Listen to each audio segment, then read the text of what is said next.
Assalamualaikum warahmatullahi wabarakatuh. Alhamdulillah, nahmaduhu wa nasta'inuhu wa nastaghfiruh wa nasta'inu wa natubu ilayh wa na'udzu billahi min shururi anfusina wa sayyiati a'malina. Man yahdihillahu fala mudilla lahu wa man yudlil fala hadiya lahu. La ilaha illallah wahdahu la syarika lahu wa asyhadu anna Muhammadan abduhu wa rasuluh. Ya ayyuhalladzina amanu haqqa tuqatih wa la tamutunna illa wa antum muslimun. Ya ayyuhan nasu ittaqu rabbakum alladzi khalaqakum min nafsin wahidah wa khalaqa minha zawjaha wa batha minhuma rijalan katsiran wa nisaa. Wattaqullaha alladzi tasaaluna bihi wal arham, innallaha kana 'alaykum raqiba. Ya ayyuhalladzina amanu ittaqullaha wa qulu qawlan sadida yuslih lakum a'malakum wa yaghfir lakum dhunubakum. Wa man yuti'illaha wa rasulahu faqad faza fawzan 'azima. Amma ba'd. Para jamaah yang dirahmati dan dimuliakan rahmani wa rahmatullah. Alhamdulillah, di malam hari ini yang diridhoi Allah Subhanahu wa taala kembali kita bisa melanjutkan kajian kita. Kita sampai kepada dalil tentang kewajiban berhijrah. Setelah dijelaskan pada pertemuan lalu kewajiban bagi kita untuk berhijrah, kemudian Allah beliau Syekh Muhammad Al-Tamimi An-Najdi rahimahullah ta'ala menyebutkan bahwa dalil qauluhu ta'ala, dalil firman Allah ta'ala, yaitu dalil akan kewajiban berhijrah. Innal ladzina tawaffahumul malaikatu zalimi anfusihim qalu fima kuntum qalu kunna mustad'afina fil ardh qalu alam takun ardullahi wasi'atan fatuhajiru fiha fa ulaika ma'wahum jahannam wa sa'at masira illa al-mustad'afina min ar-rijali wan nisa'i wal wildani la yastati'una hilatan wa la yahtaduna sabila fa ulaika asallahu an ya'fu anhum wa kana Allahu ghafurun ghafura. Dalil yang firman Allah Ta'ala dari surah Nisa ayat 97 sampai 98 dan 99. Innal ladzina tawaffahumul malaikah, sesungguhnya orang-orang yang diwafatkan oleh malaikat, zalimi anfusihim, dalam keadaan mereka menzalimi diri-diri mereka, jiwa-jiwa mereka. Nah, menzalimi jiwa mereka di sini, mereka tidak bisa menjalankan agama mereka, yang tidak bisa beribadah kepada Allah Subhanahu wa taala. Maka qalu fima kuntum, ditanya oleh para malaikat, qalu fima kuntum, di mana kalian tadinya? Qalu, maka mereka menjawab, kunna mustad'afina fil ardh, kami adalah orang-orang yang lemah di suatu negeri. Kami orang-orang yang lemah di suatu negeri. Nah, artinya mereka tidak bisa menjalankan agama mereka karena mereka tertindas di satu negeri. Maka para malaikat mengatakan, qalu alam takun ardullah. Para malaikat mengatakan, alam takun ardullah, bukankah bumi Allah itu wasi'ah, bumi Allah itu luas, fatuhajiru fiha, kalian berhijrah padanya, kalian pindah darinya. Fa ulaika ma'wahum jahannam, maka mereka itulah tempat kembalinya neraka jahannam. Orang-orang yang tidak mau hijrah, yang tidak mau pindah, mereka tempat kembalinya adalah jahannam. Wa sa'at masira, dan jahannam adalah sejelek-jelek tempat kembali. Nah, ini dalil yang sangat tegas yang menunjukkan orang yang tidak berhijrah, maka tempat kembali mereka diancam oleh Allah Ta'ala dengan jahannam. Nah, ya ini orang yang mengatakan negeri kita negeri kafir, maka wajib bagi mereka untuk hijrah. Nah, siapa yang tidak hijrah, diancam dia dengan apa? Dengan jahannam. Nah, kemudian Allah lanjutkan, innal mustad'afin, kecuali orang-orang yang lemah, ya, orang-orang yang lemah.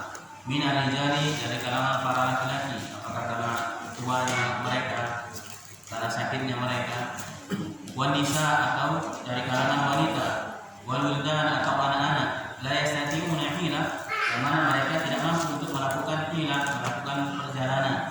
Nah, karena pada waktu itu hijrah dari Makkah ke Madinah itu perjalanan yang lumayan jauh. Nah, wala yahtaduna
medsos saja. Nah, tapi untuk mengaplikasikan apa yang mereka yakini, mereka menjadi akidah mereka itu mereka tidak bisa. Nah, kemudian Allah Ta'ala juga berfirman terkait dengan hijrah, ya ibadiyalladzina amanu inna ardi wasi'atun fa iyaya fa'budun. Wahai para hambaku alladzina amanu, yang mereka beriman, inna ardi, sesungguhnya bumiku wasi'ah, adalah luas, fa iyaya fa'budun, maka kepadaku lah kalian beribadah. Artinya ketika kalian di satu negeri tidak bisa menegakkan agama kalian, tidak bisa menjalankan aktivitas ibadah kalian, maka sungguh bumi Allah itu luas. Tetaplah kalian beribadah kepadanya. Artinya kalian berhijrah, kalian pergi tinggalkan negeri tersebut, berhijrahlah kalian. Nah, kemudian qala al-Baghawi, berkata Imam al-Baghawi rahimahullah ta'ala, nazalat hadhihi al-ayatu fil muslimin alladhi bi Makkah wa lam yuhajiru nadahumullahu bismil iman. Imam al-Baghawi mengatakan ayat ini turun untuk kaum muslimin yang mereka masih berada di Makkah, yang mereka tidak berhijrah, nadahumullahu bismil iman. Allah Ta'ala memanggil mereka masih dengan nama keimanan. Dari sini menunjukkan bahwasanya ketika seorang tinggal di negeri kafir, kemudian mereka tidak pindah, maka mereka melakukan dosa besar. Mereka melakukan dosa besar dan tidak sampai mengeluarkan mereka dari keislaman. Karena pada ayat ini Allah Ta'ala masih memanggil mereka dengan nama apa? Nama keimanan. Meskipun ancaman Allah katakan tadi ma'wahum jahannam, tempat kembali mereka jahannam, itu ancaman Allah Subhanahu wa Ta'ala. Ancaman Allah Subhanahu wa Ta'ala, tapi tidak memastikan. Karena pada ayat surah Al-Ankabut, ayat yang ke-56, Allah memanggil mereka dengan nama keimanan, menunjukkan mereka masih beriman, tapi mereka adalah pelaku dosa, pelaku dosa besar, dan mereka tidak berhijrah. Nah, ini kaitan wajibnya seorang muslim untuk hijrah, untuk meninggalkan negeri kafir. Nah, karena ketika berada di negeri orang kafir, mereka tidak bisa menegakkan agama mereka, tidak bisa menegakkan agama mereka. Nah, kemudian para ulama menyebutkan bagaimana hukum kita berkunjung ziarah ke negeri orang kafir, atau kita mungkin punya keperluan di negeri orang kafir sehingga kita bisa menetap di sana untuk beberapa saat. Nah, bagaimana hukum? Maka disebut oleh para ulama, sebagaimana di sini disebut oleh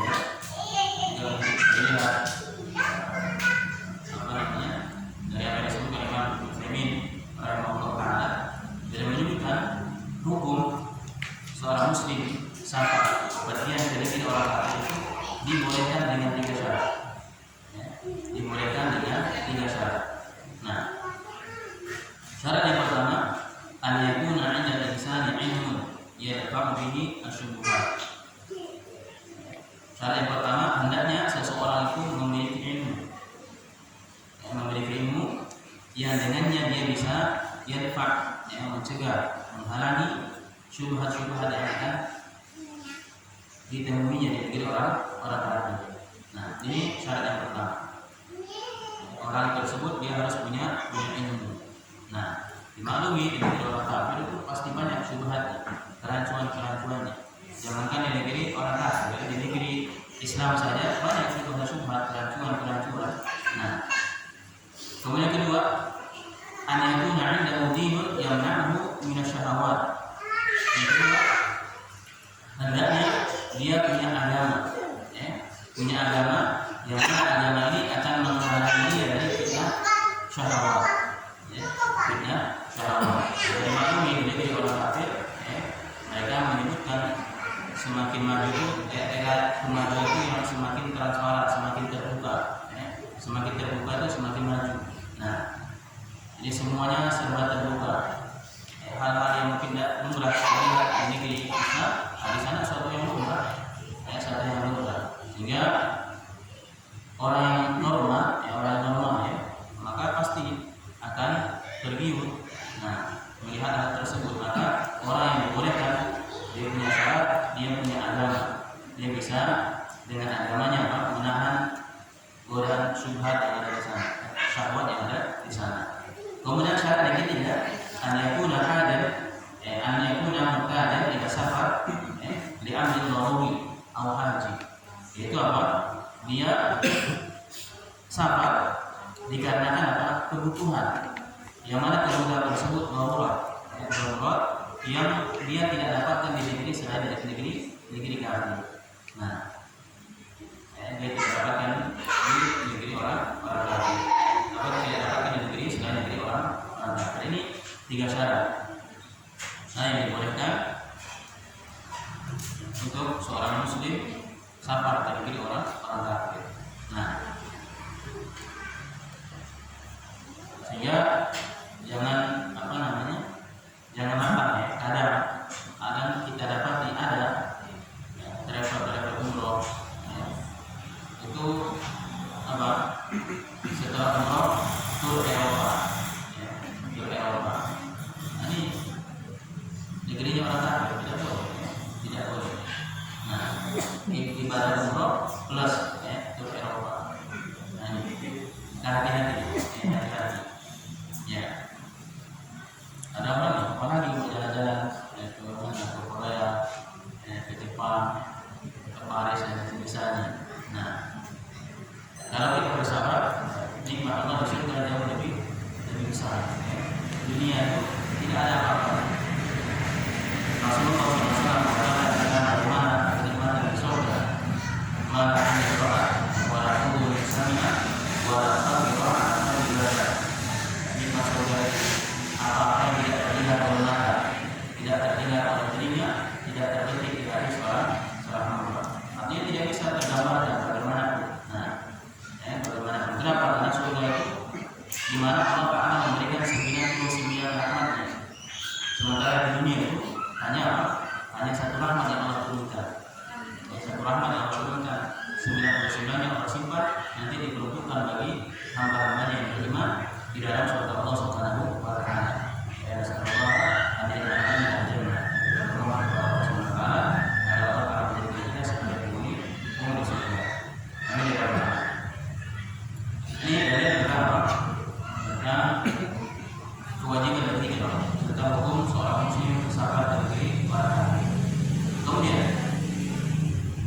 wa dalil ala hijrah min sunnah, ada dalil tentang hijrah dari sunnah Nabi sallallahu alaihi wasallam. Rasulullah SAW bersabda, la tanqati al-hijratu hatta tanqati at-taubatu wa la tanqati at-taubatu hatta tatlu'a syamsu min maghribiha. Tidak terputus hijrah sampai terputusnya taubat. Dan tidak terputus taubat sampai terbitnya matahari dari tempat terbenamnya. Nah, terbitnya matahari dari tempat terbenamnya.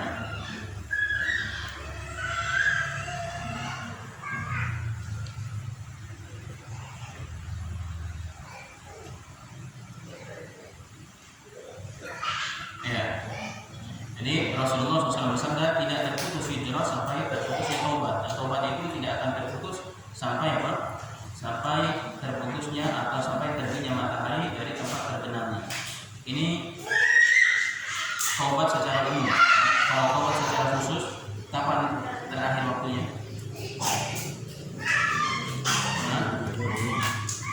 Sampai nyawa di tenggorokannya, malam gharib, selama nyawa belum sampai di tenggorokannya. Kapan nyawa sampai di tenggorokan, sudah mau meninggal, maka itu tidak lagi diterima taubat. Nah, ya. Kemudian di sana Nabi SAW juga bersabda dari hadis yang beriwayat Bukhari juga Muslim, yang mana Rasulullah SAW bersabda, la hijrata ba'da al-fathi walakin jihadun wa niyyah. Nah, tidak ada hijrah setelah Fathu Makkah kecuali jihad dan niat. Kecuali jihad dan niat. Nah, di sini hadis ini Rasulullah mengatakan tidak ada hijrah setelah Fathu Makkah kecuali apa? Jihad dan niat. Sementara dalam hadis tadi Rasulullah mengatakan tidak terputus hijrah sampai terputusnya apa? Taubat. Nah, jadi seolah-olah apa? Hadis ini bertolak belakang. Ya, bertolak belakang, kontradiksi. Terus bagaimana mengkompromikannya? Mengkompromikannya, hadis yang kedua ini itu terkait hijrah dari Makkah ke Madinah. Ya, dari Makkah ke Madinah. Karena setelah hijrahnya kaum muslimin dari Makkah ke Madinah, Madinah sudah menjadi negeri. Ya, setelah Fathu Makkah, maka Makkah juga telah menjadi negeri Islam. Ya, negeri Islam. Maka tidak ada lagi hijrah dari Makkah ke Madinah, hijrah terkait dengan urusan apa? Agama. Ya, hijrah yang diperintahkan oleh Allah Taala terkait dengan urusan agama. Sehingga tidak ada lagi hijrah. Ya, akan tetapi apa? Jihad dan niat setelah Fathu Makkah. Nah, ada pun yang dimaksud hadis Nabi yang sebelumnya tidak terputus hijrah sampai terputus taubat, ini umum. Selama seorang muslim tinggal di negeri orang kafir, ya, maka dia punya kewajiban untuk berhijrah. Nah, kaum muslimin, para jemaah yang saya hormati dan semuanya rahimani wa rahimakumullah. Nah, selesai kita dari pembahasan hijrahnya Nabi Shallallahu Alaihi Wasallam. Kemudian kita lanjutkan. Qala rahimahullah ta'ala. Para mas'aqarra bil Madinah umira bi baqiyati syara'il Islam. Setelah Nabi SAW menetap di Madinah, hijrah dari Makkah ke Madinah, setelah beliau menetap di Madinah, umira bi baqiyati syara'il Islam. Maka beliau diperintahkan dengan baqiyati syara'il Islam, ya, syariat Islam yang lainnya. Kan di Makkah selama berapa tahun? 13 tahun ya. 13 tahun, 10 tahun murni dakwah tauhid. Kemudian 3 tahun terakhir beliau mendapat perintah salat di Makkah selama 3 tahun. Kemudian setelah itu pindah ke Madinah, baru menyempurnakan syariat Islam yang lainnya. Beliau katakan mislu zakat, seperti zakat, saum, puasa, wal haji, wal jihad, wal adzan, wal amri bil ma'ruf wa nahyi anil munkar, berikan pula perintah amar ma'ruf dan nahi munkar. Wa ghairu dzalika, dan selain dari itu min syariat Islam, dari syariat Islam. Nah, akhadha an hada, maka beliau berdakwah mendakwakan ini semua yang syariat Islam selain dari salat dan tauhid dan salat itu selama 10 tahun. Ya. Wa ba'da hada, setelahnya ufiya salawatullah wa salamu alaihi. Ya. Diwafatkan beliau salawatullah wa salamu alaihi. Nah, jadi 10 tahun tinggal di Madinah, beliau diwafatkan oleh Allah Subhanahu wa taala. Di sini perhatikan ya. Jadi perintah zakat, ya, dan perintah yang lainnya dari syariat Islam itu adanya ketika di fase Madinah, ya, setelah Nabi SAW hijrah ke Madinah. Nah, sehingga sangat dimaklumi, ya, selama 13 tahun di Makkah itu belum ada perintah zakat, ya, perintah puasa dan perintah-perintah yang lainnya. Nah, bahkan sholat pun ada di 3 tahun terakhir. Maka menunjukkan dakwah yang paling pokok itu adalah dakwah tauhid. Ya, dakwah tauhid. Nah, makanya kalau kita baca kitab Syekh Abu Bakar Al-Jazairi dalam kitabnya Sittun Duror, itu beliau rahimahullah taala menyebutkan aslul ilmi wa mansya'uhu, ya, asal dari keilmuan dan mansya'uhu itu tempat keluarnya ilmu itu adalah ma'rifatullah, seorang mengenal Allah Subhanahu wa taala.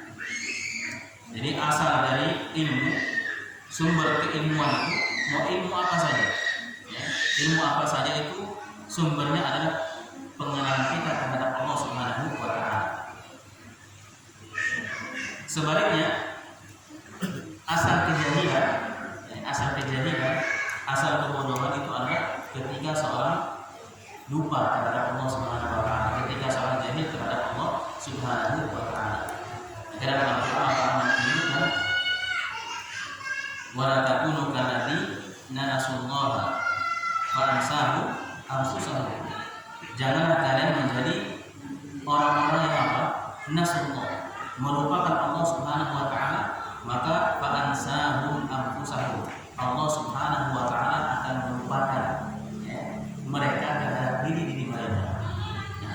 Artinya ketika seorang lupa terhadap Allah Subhanahu wa taala, orang ini terhadap dirinya sendiri pun akan dilupakan oleh Allah Subhanahu wa taala.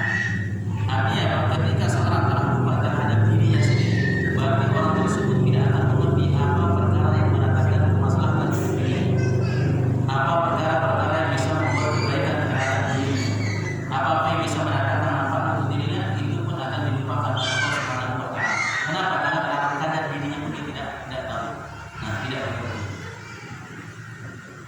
Ini akibat ketika seorang lupa terhadap Allah Subhanahu wa taala. Nah, makanya asal dari segala ilmu itu kembali dengan apa? Kita mengenal Allah Subhanahu wa taala. Ya, kita mengenal Allah Subhanahu wa taala. Ya. Seorang itu ketika tidak kenal Allah Subhanahu wa taala, tidak kenal agama, maka kadang suatu perkara dan itu merupakan perkara yang memudaratkan dia, dianggap itu suatu yang baik. Ini buah dari wala takunu kalladzina nasullaha fa ansahum anfusahum. Jangan kalian menjadi orang-orang yang melupakan Allah, Allah akan melupakan kalian. Allah akan melupakan kalian terhadap diri kalian. Ya. Orang kalau tidak tahu Allah, tidak kenal agama, suatu yang memudaratkan untuk dia, dianggap itulah yang akan memberikan manfaat untuk dirinya. Nah, dan betapa banyak itu yang dirasakan oleh orang. Bahkan apa yang menjadikan manfaat untuk dirinya itu dianggap sesuatu yang apa? Sesuatu yang memberikan manfaat, bahkan dianggap tidak berguna. Tidak berguna. Contoh yang sepele, contoh yang mudah. Hadirnya kita di majelis ilmu. Hadirnya kita di majelis ilmu. Orang yang tahu agama, orang yang mengerti, maka mereka berusaha. Inilah untuk kita mengenal Allah Subhanahu wa taala. Mengenal Allah Subhanahu wa taala. Bahkan ini sumber kebaikan. Sebagaimana sabda Nabi SAW, "Man yuridillahu bihi khairan yufaqihuhu fid din." Siapa yang Allah Taala kehendaki kebaikan terhadap seorang, Allah akan berikan dia faqih terhadap agamanya. Allah akan berikan dia pemahaman terhadap urusan agama. Nah, tentunya dia tidak akan bisa paham terhadap urusan agama kecuali dengan dia hadir di majelis ilmu, dia bersimpul di majelis ilmu. Nah, orang yang mengerti agama kenal Allah Subhanahu wa taala, dia bersimpul di majelis ilmu, itu sebuah perkara yang mendatangkan kemaslahatan untuk diri, maka dia mengerti, dia paham. Tapi orang yang tidak tahu agama, orang itu heran, kok betah di masjid, kok bisa sampai 1 jam dengarkan ayat-ayat Al-Quran, hadis Nabi SAW. Nah, tapi kalau nongkrong bola atau yang lainnya berjam-jam sampai bergadang, mereka kuat. Dianggap itu yang maslahat untuk diri mereka. Ini akibat apa? Ketika seorang melupakan Allah Subhanahu wa taala. Maka disebutkan orang asal dari ilmu. Asal dari ilmu itu adalah dengan kita mengenal Allah Subhanahu wa taala. Sebaliknya, asal dari kejahilan ketika seorang tidak kenal Allah Subhanahu wa taala. Nah, wala takunu kalladzina nasullaha fa ansahum anfusahum. Jangan kalian menjadi orang-orang yang melupakan Allah, maka Allah akan melupakan kalian terhadap diri kalian. Makanya ketika Nabi SAW orang yang paham tentang Allah Subhanahu wa taala, kalau mengerti keyakinan terhadap Allah Subhanahu wa taala, ini yang berharap kepada para sahabat bagaimana Allah bisa kenal Allah Subhanahu wa taala, bisa mentauhidkan Allah Subhanahu wa taala. Belum ada syarat-syarat yang lainnya, ini yang paling utama yang didapatkan. Nah, padahal Nabi orang yang paling sempurna dakwahnya, dan Nabi berdakwah di tengah manusia-manusia yang paham dengan lisan beliau Sallallahu Alaihi Wasallam. Nah, itu memerlukan waktu 10 tahun, 10 tahun. Nah, ini menunjukkan begitu pentingnya dakwah tauhid, agar kita betul-betul kenal Allah Subhanahu wa taala. Nah, karena kenalnya kita terhadap Allah Subhanahu wa taala, di situ nanti akan menjadi karakter kita, cara bagaimana kita bersikap dengan Allah Subhanahu wa taala, bagaimana kita bisa mengagungkan Allah Subhanahu wa taala. Nah, itu perintah yang utama sebagaimana yang telah kita baca tadi, awal kali Nabi diutus menjadi seorang rasul, itu warang kata-kata dan Rabb agungkanlah. Bagaimana kita bisa mengagungkan Allah, membesarkan Allah, memuliakan Allah Subhanahu wa taala kalau kita tidak kenal Allah Subhanahu wa taala. Nah, tidak kenal Allah Subhanahu wa taala. Nah, sekaligus juga menunjukkan orang yang kenal Allah Subhanahu wa taala sampai kepada tingkatan ma'rifatullah adalah orang yang semakin takwa kepadanya. Orang yang semakin rajin beramal ibadah kepada Allah Subhanahu wa taala, orang yang semakin bertauhid kepada Allah Subhanahu wa taala. Bukan orang yang tingkatan ma'rifat berlepas diri dari syariat Allah Subhanahu wa taala. Nah, ini kembali itu orang yang jahil, orang yang tak kenal dengan kedudukan kebesaran Allah Subhanahu wa taala. Allah taala berfirman dalam Al-Qur'an, "Wa'bud rabbaka hatta ya'tiyakal yaqin." Sembahlah oleh kalian Rabb kalian sampai datang kepada kalian al-yaqin, yaitu kematian. Nah, artinya kita beribadah kepada Allah itu sampai kita meninggal. Nah, bukan sampai kepada keyakinan. Nah, justru semakin kita yakin kepada Allah, semakin kita menghambakan diri. Nah, semakin melihat diri kita itu hina di hadapan Allah Subhanahu wa taala. Nah, ini ya. Jadi setelah hijrahnya Nabi SAW ke Madinah, barulah ada syariat Islam yang lainnya. Nah, kemudian beliau mendakwakan ini semua selama 10 tahun. Ya, 10 tahun. Ya. Berarti apa? Perbandingannya ya. Tauhid 10 tahun, kemudian syariat yang lainnya 10 tahun. Nah, ini setengah-setengah. Nah, sehingga salah orang kalau sibuk dengan mendakwakan bagaimana sholat, bagaimana zakat, bagaimana puasa, bagaimana berbuat kebajikan, berbuat akhlak yang baik, tapi tidak ada menginginkan manusia dari kepada Allah Subhanahu wa taala. Itu adalah dakwah yang paling utama. Nah, kemudian dilanjutkan. Qala Allah taala, wa ba'da tufiya sallallahu wa sallam. Setelah itu beliau diwafatkan oleh Allah Subhanahu wa taala. Nah, wa dinul baqi, dan agama beliau tetap. Agama beliau tetap. Wa hada huwa dinuhu, dan inilah agama al-mutadamminu li kulli khair, yang mengandung mencakup segala kebaikan. Fala khaira, maka tidak ada kebaikan illa dalal umat alaihi, kecuali beliau sallallahu alaihi wasallam telah menunjukkan umat padanya. Wala syarra, tidak ada kejelekan illa hadzara minhu, kecuali beliau sallallahu alaihi wasallam juga telah memperingatkan umat darinya. Wal khairu ladzi dalla alaihi, dan kebaikan yang beliau tunjukkan padanya adalah at-tauhid, yaitu ketauhidan kepada Allah Subhanahu wa taala. Wa jami'u ma yuhibbuhullah wa yardahu, dan seluruh perkara dari apa-apa yang dicintai oleh Allah Subhanahu wa taala dan diridhoinya. Wa syarrul ladzi, dan keburukan alladzi hadaraha minhu, yang beliau peringatkan darinya, asyiriku, yaitu kesyirikan kepada Allah Subhanahu wa taala. Wa jami'u ma yakrahullah wa yabahu, dan seluruh perkara yang dibenci dan yang tidak disenangi oleh Allah Subhanahu wa taala. Nah, ini ya. Salawatullahi wa salamuhu alaihi. Setelah beliau 10 tahun berdakwah di Madinah, beliau diwafatkan oleh Allah Subhanahu wa taala. Akan tetapi agama beliau dikatakan wa dinuhu baqi. Agama beliau adalah agama yang tetap ada. Ya. Akan tetap ada. Bahkan kesempurnaan agama beliau itu terjamin.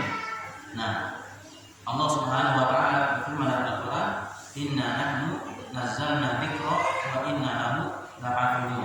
Sesungguhnya kamilah yang menurunkan dzikra. Ya. Dzikra di antara maknanya Al-Qur'an. Ya. Di antara makna dzikra juga adalah syariat murni.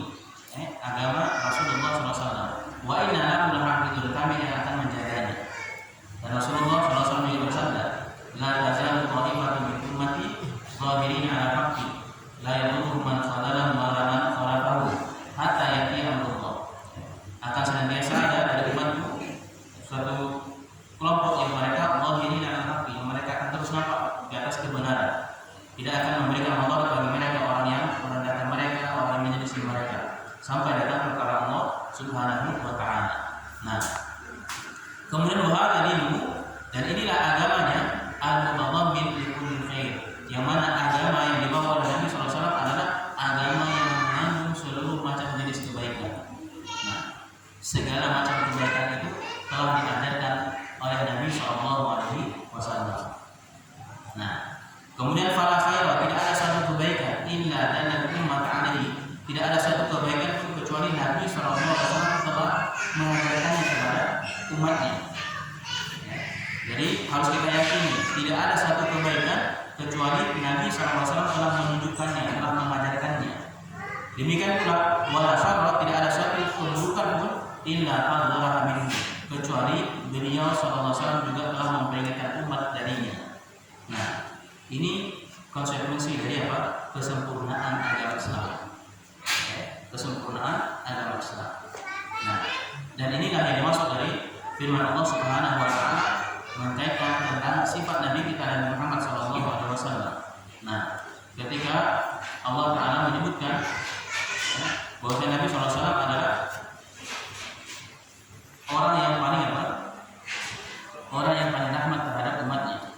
Nah, orang yang paling penyayang terhadap umatnya. Nah, sehingga tidak ada suatu kebaikan pun yang itu merupakan kebaikan, maka pasti beliau telah mengajarkan kepada kita semua.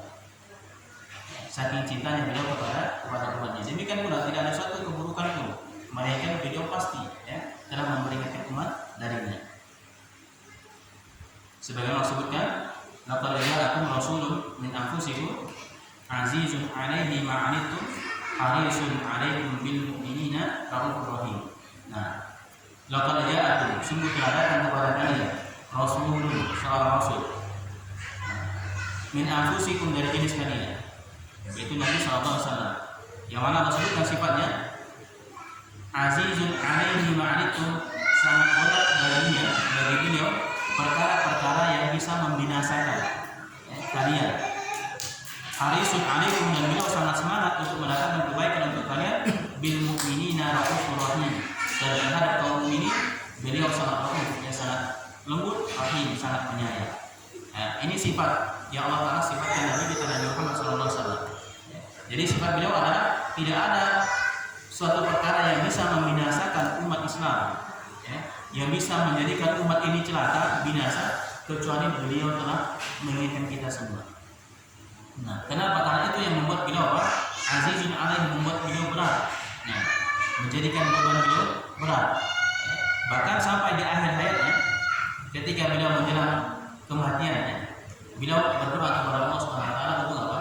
Untuk sakaratul maut itu dijadikan beliau yang menanggung bebannya. Nah, menanggung bebannya. Ini apa? Inna lil mauta la sakarat, sesungguhnya kematian itu punya sakarat, yang punya suatu yang sangat berat, yang memberatkan. Nah, tapi beliau berdoa kepada Allah agar dijadikan yang paling berat beliau sallallahu alaihi wasallam. Nah, sehingga apa? Tidak ada suatu yang paling bisa membinasakan umat, yang menjadikan umat celaka, kecuali beliau telah menjelaskannya kepada kita semua. Demikian pula beliau manusia yang paling semangat untuk mendatangkan kebaikan bagi kita semua. Nah, sehingga kesempurnaan ini sampai disebutkan oleh para sahabat, tidaklah ada burung yang terbang bagaimana mereka melepaskan sayapnya kecuali telah diajarkan kepada mereka, itu kepada para sahabat radhiyallahu anhum ajma'in. Nah, maka dalam hadis Rasulullah SAW menyebutkan tentang bagaimana Rasulullah meninggalkan agama ini. Rasulullah SAW bersabda, laqad taraktukum 'ala mithli bayda lailuha kana hariha la yazigu anha ba'di illa halik. Sungguh aku telah tinggalkan kalian. Sungguh aku telah tinggalkan kalian di atas perkara yang sangat terang, sangat gamblang, sangat jelas. Saking jelasnya Rasulullah SAW menggambarkan bagaimana jelasnya terangnya agama Islam. Lailuha kana hariha, malamnya saja itu sama terangnya seperti siangnya. Nah, saking jelasnya agama Islam, tidak ada yang tersamarkan. Nah, kemudian Rasulullah SAW memperingatkan, la yazigu anha, dan tidak ada yang berpaling darinya, mencari jalan dari apa yang tidak diajarkan oleh Nabi SAW, berpaling dari apa yang telah ditetapkan oleh Nabi SAW dengan jelasnya agama ini. Siapa yang berpaling darinya kecuali pasti akan binasa. Nah, akan binasa. Kemudian dalam hadis lain Nabi SAW menyebutkan, ada itu dari di atas putih yang sangat terang, di atas perkara yang sangat gamblang itu apa? Yaitu Nabi SAW bersabda, taraktu fikum syai'aini, in tamassaktum bihima lan tadillu ba'dahuma abadan. Aku tinggalkan kalian dua perkara, yang mana apabila kalian berpegang kepada dua perkara ini, kalian tidak akan tersesat selama-lamanya. Nah, berarti orang yang menyimpang dari siapa? Ketika mereka tidak berpegang kepada dua perkara ini. Nah,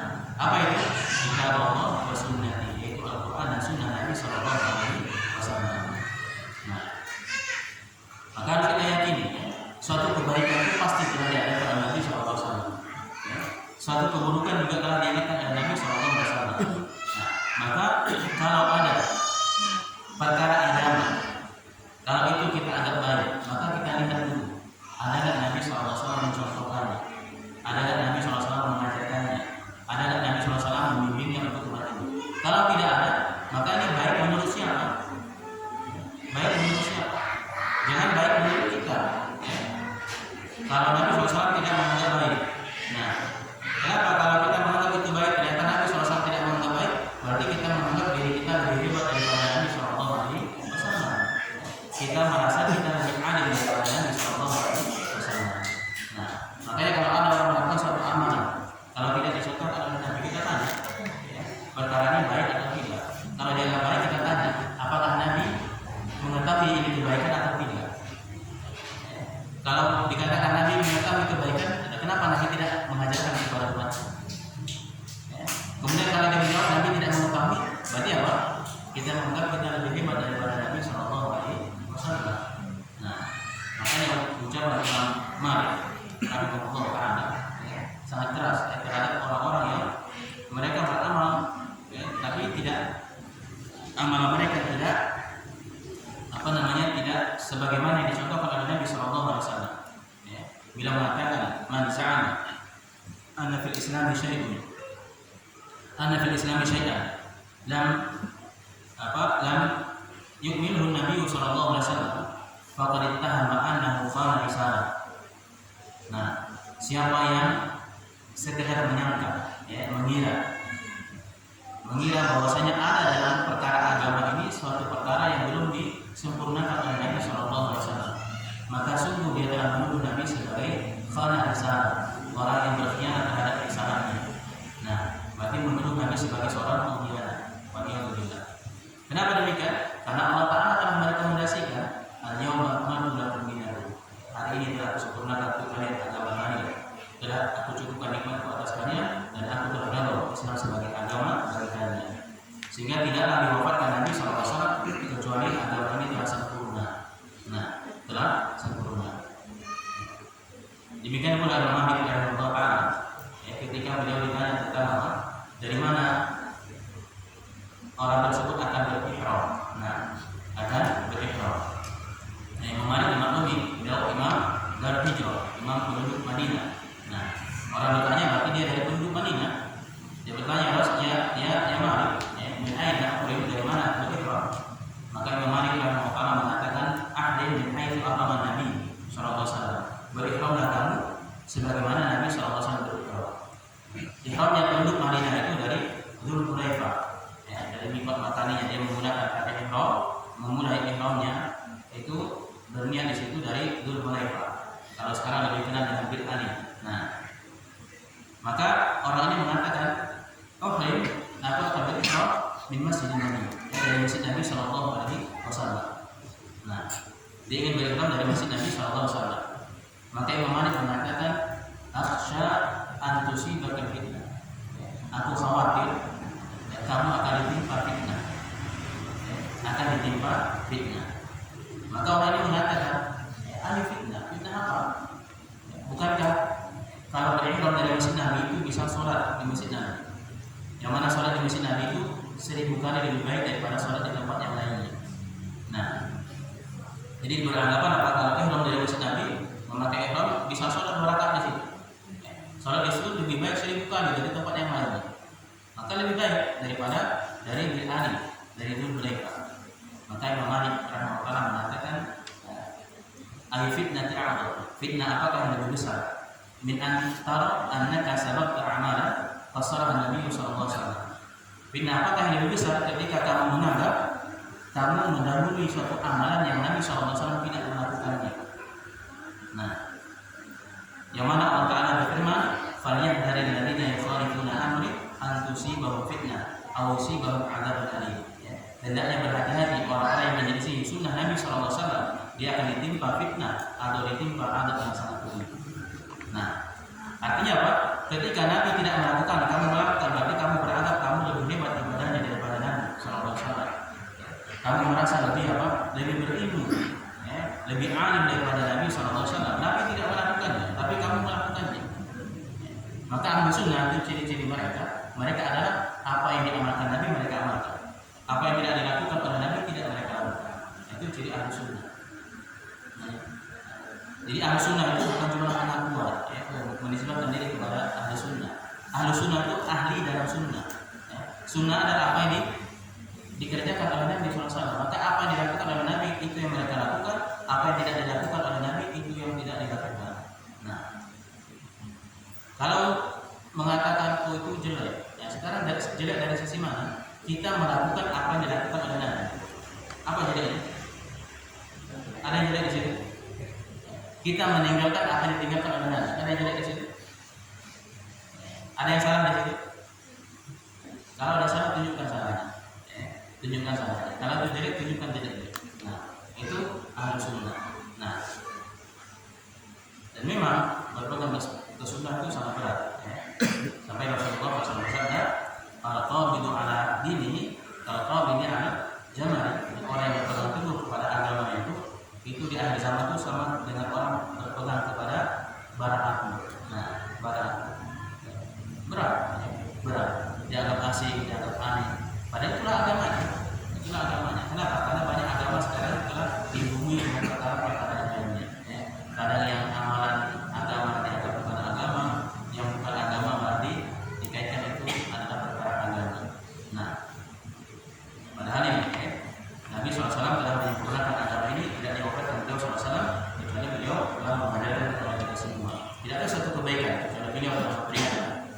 Beliau telah mengajarkan. Tidak ada satu keburukan pun beliau juga telah memberikan umat darinya. Nah, Allahu a'lam. Sampai dulu yang saya sampaikan. Semoga menjadi bermanfaat, berkah dengan yang kita amalkan. Nah, kita akhiri.